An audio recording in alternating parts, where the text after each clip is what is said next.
Thank you for joining today's session. We will be getting started shortly. We do have a lot of folks signed up for today's session, and we want to give everyone a moment to log on and get connected so that we can dive into today's session. I do want to thank you all for joining us today. I am Jasmine Garrett, here with the New Jersey Economic Development Authority. Today's session is an informational overview of the Aspire Program 3.0 legislative changes and rules updates. A quick housekeeping note, we do suspect that many questions will be answered in today's presentation. However, you are able to write in questions at any point during the presentation using Zoom's Q&A feature. It is one of your Zoom command options and will allow us to make sure we are able to get back to you and let others see these questions and answers as well. Today's session is being recorded and will be posted on our NJEDA and YouTube pages. The slides and other resources will also be available in the next few days. Now, to get us started with the presentation, I will shift things over to NJEDA's Director of Events and Marketing, Virginia Flood. Virginia? Thanks very much, Jasmine. So just some quick background on the Economic Recovery Act, under which the Aspire program was created. Governor Phil Murphy signed the New Jersey Economic Recovery Act of 2020 into law in January of 2021. The ERA creates a package of tax incentive, financing, and grant programs that will build a stronger, fairer New Jersey economy. The ERA is both a recovery bill and a reform bill that will better position New Jersey to recover from the economic crisis following the COVID-19 pandemic, while remaining true to the NJEDA's commitments to transparency and accountability. To learn more about any of the programs within the ERA or to provide general ERA feedback, you can visit our website, and specifically NJEDA, it's now actually .gov/Economic Recovery Act to learn more. Next slide, Jake.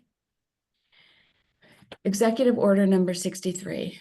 Based on New Jersey, Governor Murphy's Executive Order number 63, the NJEDA is providing opportunities for groups and key stakeholders to engage with us in crafting rules around the Aspire 3.0 program. We welcome constructive input on how to ensure new programs created under the ERA are structured and administered in a manner that drives opportunities for all residents and communities. We'll begin the session with a presentation to summarize the information, and there'll be an opportunity for public feedback following the presentation. It's expected, I believe we've allowed 90 minutes for this. I don't expect it will take anything close to that. Members of the public can submit written feedback at any time up until May 13th at 5:00 p.m. At the web address at njeda.gov/program-specific feedback.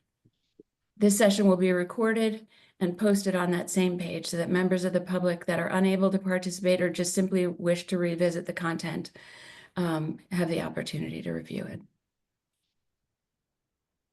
So just some reminders about our feedback policy.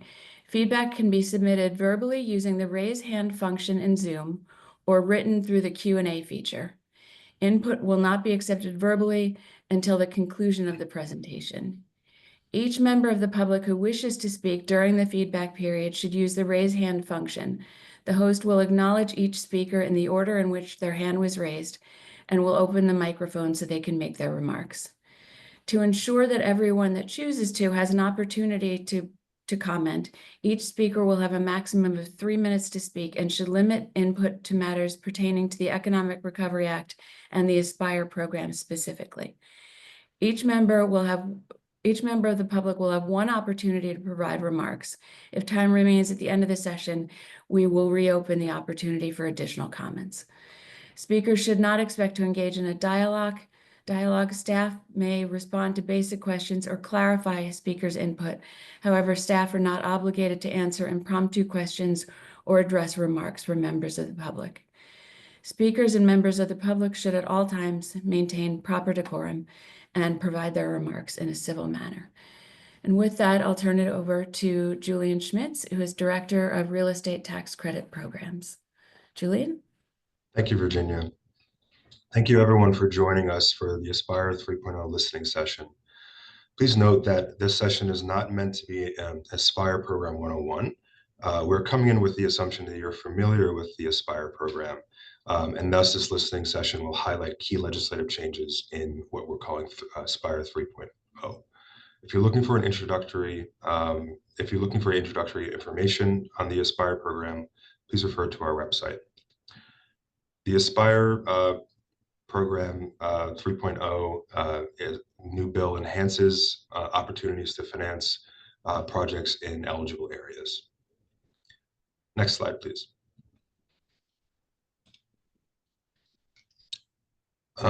This is a key eligibility criteria for all Aspire projects. Projects must prove a financing gap, whether through internal rate of return, sometimes deferred developer fee, or sometimes both. It's important to note that this is not changed in the Aspire 3.0 rules. Next slide, please. So the key 3.0 legislative highlights. This bucket of highlights were implemented by statute, and they include that there are 3 new government restricted municipalities, Camden, East Orange, and New Brunswick. And these projects in these municipalities can receive up to 80% of eligible costs. Increase award caps for original GRMs, Atlantic City, Patterson, and Trenton to 85% of eligible costs.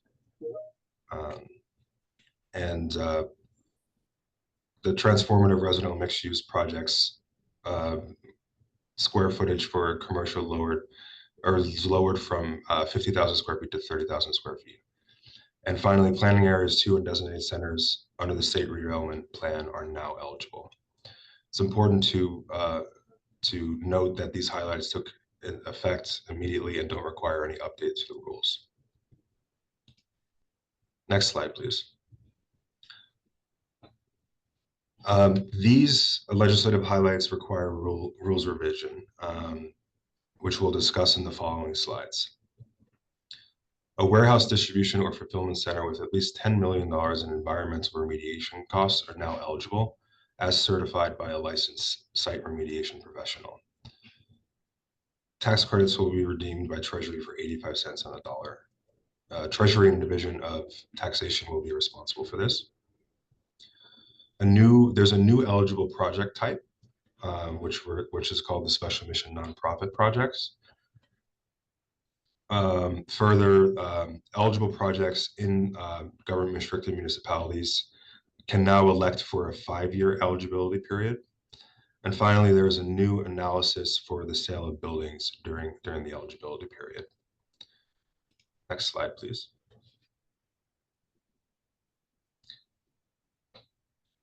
A warehouse and fulfillment center, a warehouse distribution or fulfillment center with at least $10 million in environmental remediation costs is now eligible. It's important to know that all other warehouse distribution or fulfillment centers that don't meet this criterion are still ineligible. These remediation costs must be certified by a licensed site remediation professional as defined in rules.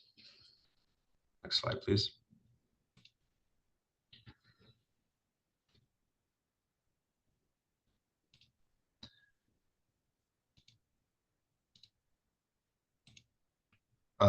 This special mission nonprofit project, the statutory language is as follows for these projects. Special mission nonprofit projects means a project located in a government restricted municipality or in an enhanced area that serves a special mission as determined by the authority to accomplish the public purpose of a nonprofit that is a developer of or is affiliated with the project and includes no more than 100 units of 100% supportive housing units for tenants requiring special needs or social services, which may include licensed social workers and no more than 25,000 square feet of commercial space for on-site social service programs. Next slide, please. The qualifying applicants for special mission nonprofit projects, these are nonprofit whose purposes must include a special mission to operate the specific supportive project proposed and service individuals with special needs identified in the project as demonstrated in their bylaws or through past experience. And then here EDA defined supportive housing definitions. There's supportive housing project, where in a project where 100% of the space available for the occupancy by individuals must be supportive housing occupancy available for overnight stays. And they must have a social service coordinator and a social service plan that address the needs of that identified population. For supportive housing occupancy, the space that is rented out or occupied by individuals must address all of these needs. Special needs populations, they include individuals and families who need certain types of homes and or community-based supportive services, usually on an ongoing basis, to remain capable of independent living in communities. And finally, the social service coordinators, if they're provided through a third party, then a signed agreement between the two parties is required, and the coordinator must be dedicated to the project for at least 20 hours per week. Stay on that slide for a second.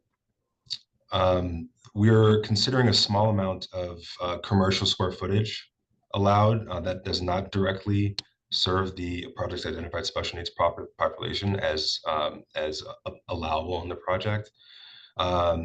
We're proposing a cap to be lesser of 20% of total square footage, or 10,000 square feet. Next slide, please.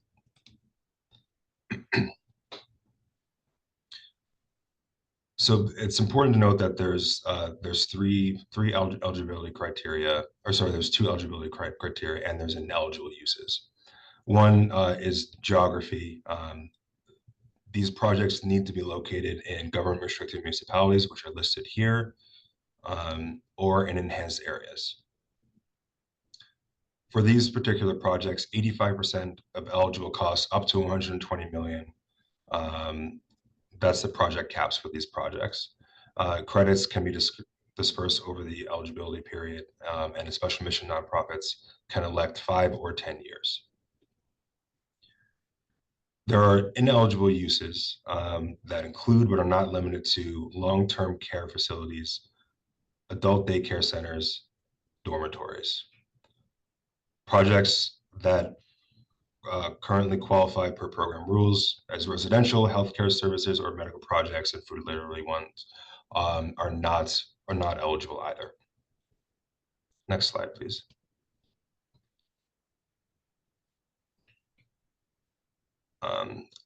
There are some exemptions to special mission nonprofit projects. All residential projects have affordability controls for an Aspire program. These are exempt for a special mission nonprofit. The net benefit test is also exempt, as is community benefit agreements. Next slide, please.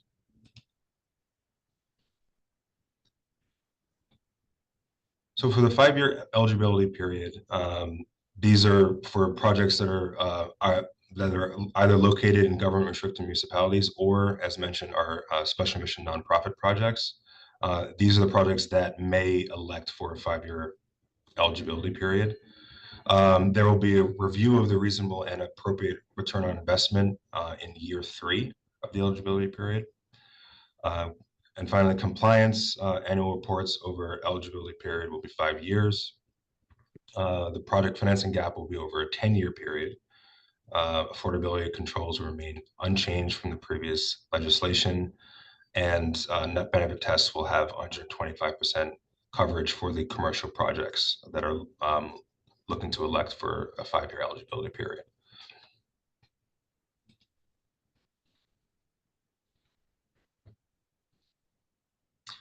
In the sale of building analysis, the authority will analyze the sale of buildings and condos and the impact to the economics of the project to ensure that there is not an over-enrichment to the developer and to maintain consistency with the EDA board approved project scope and financial viability. The authority will review the returns generated from the sale of buildings or condos and how it impacts the total project return compared to the reasonable and appropriate rate of return at board approval. Should the anticipated return exceed the approved rate of return, the developer shall remit 1/2 of the excess to the state in cash at the time of sale. The amount paid shall be kept by the state regardless of the project return at the end of the eligibility period. This would be considered a major modification.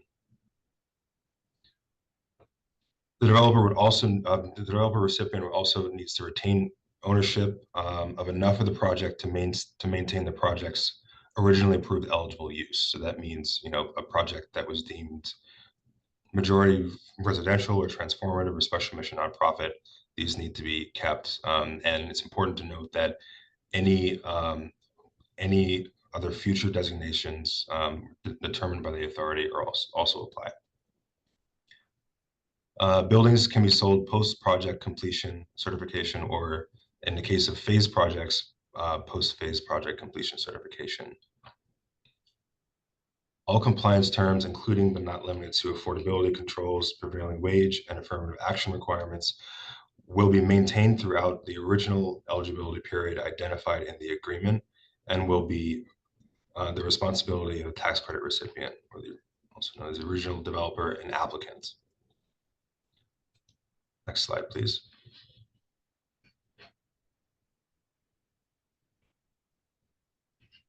Here's an example to help clarify the new sale of buildings analysis.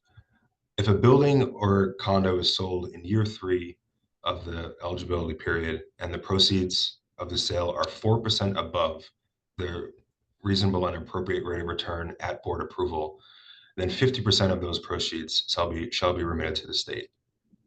The remaining years of the pro forma would need to be supported by a third-party feasibility study, and at the end of the eligibility period, if actuals still show that the project return is above the reasonable and appropriate rate of return, inclusive of any amounts remitted to the state, then additional payments would be due to the state as determined by the authority.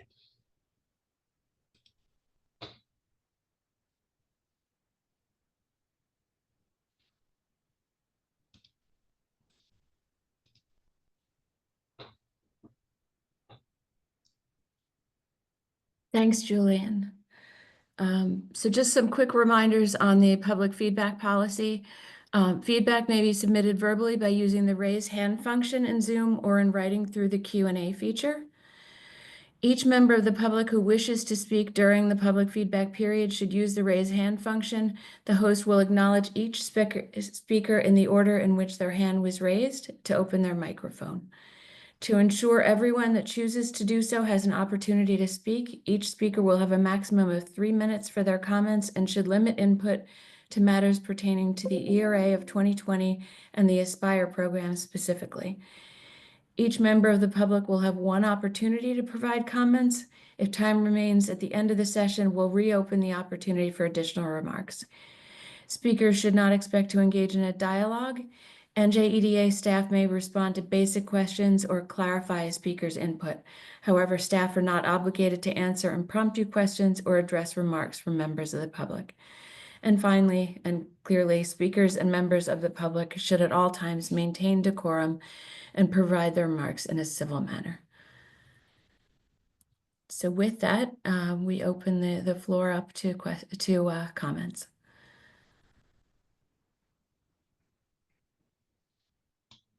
Jasmine, is there anyone in the pipeline with their hand up? No.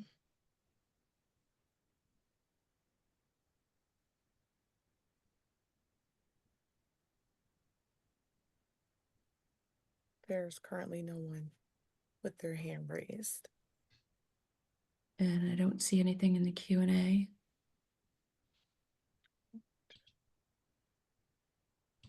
I do see one question in the Q&A. On the building sales, can you clarify whether the rate of return threshold is the reasonable rate of return or 115% of the reasonable rate of return, known as the hurdle rate?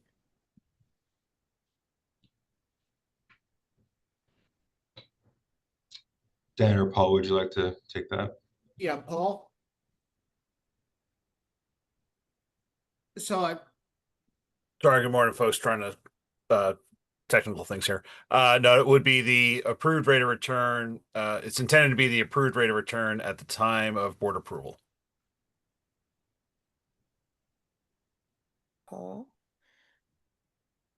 George does have his hand raised, so I will go ahead and allow him to speak. George? Can you hear me? Yes. Perfect. So first of all, thanks so much for inviting us all to listen in on what upcoming changes there are.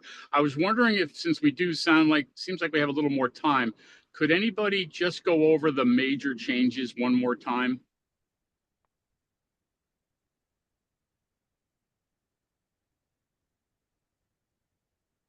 Yeah, I don't think there's a problem with that. If we can go back to, what is it, the third or fourth slide, I think. That just kind of lists the Yeah, slides. Yeah, that one. So one up further, and then we'll go to that one as well. Great. Thank you so much. The slide prior to that. Start there. Yeah. So George, these are the major ones. There's two. We've divided them into two buckets. One are legislative highlights that are that took effect immediately and don't require any rules to the updates. And these are the ones as follows, which we've been messaging to folks. One is that there's 3 new government restricted municipalities that get up to 80% of eligible costs, and the original government restricted municipalities now have are eligible to up to 80% of eligible costs. Mixed use projects, the commercial square footage threshold has been lowered to 30,000 square feet for transformative residential mixed use projects, that is. And project areas and designated centers under the state redevelopment plan are now eligible.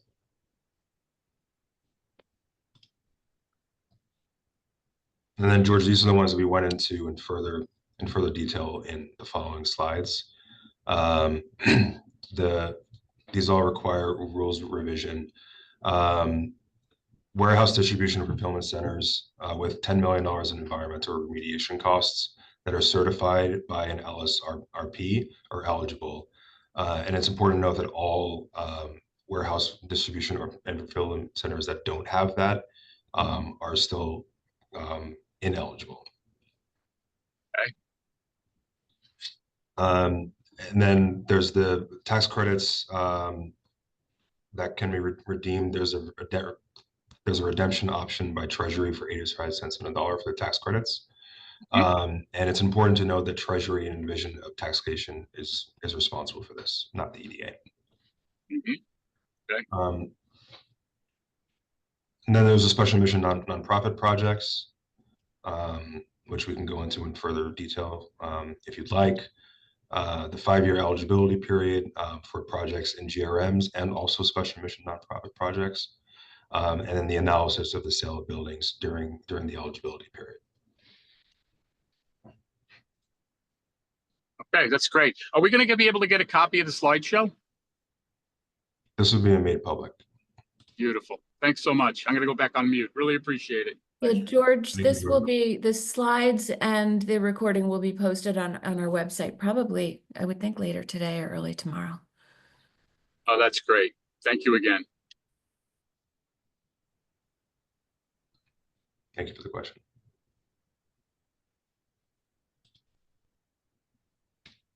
It looks like there's another question, Julian, in the Q&A.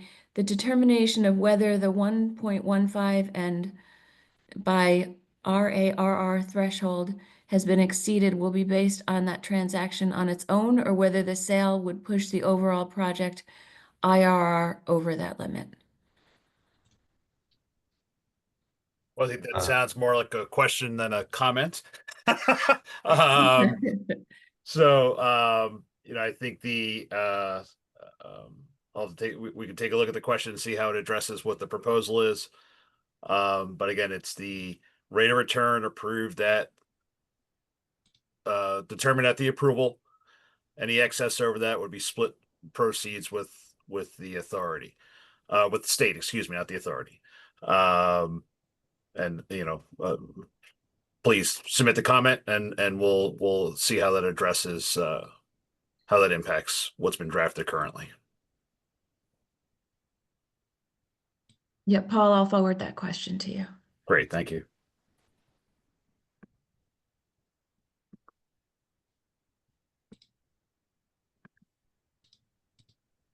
So Jasmine, anything else waiting in the pipeline? Anybody with their hand up? No. All right, terrific. So I guess that that's a wrap for today. Once again, everything will be posted on njeda.gov, most likely by the end of today or early tomorrow. But thanks to all for attending, and to our esteemed presenters as well. And thank you, Jasmine. Thank you, everyone. You're welcome. Thank you.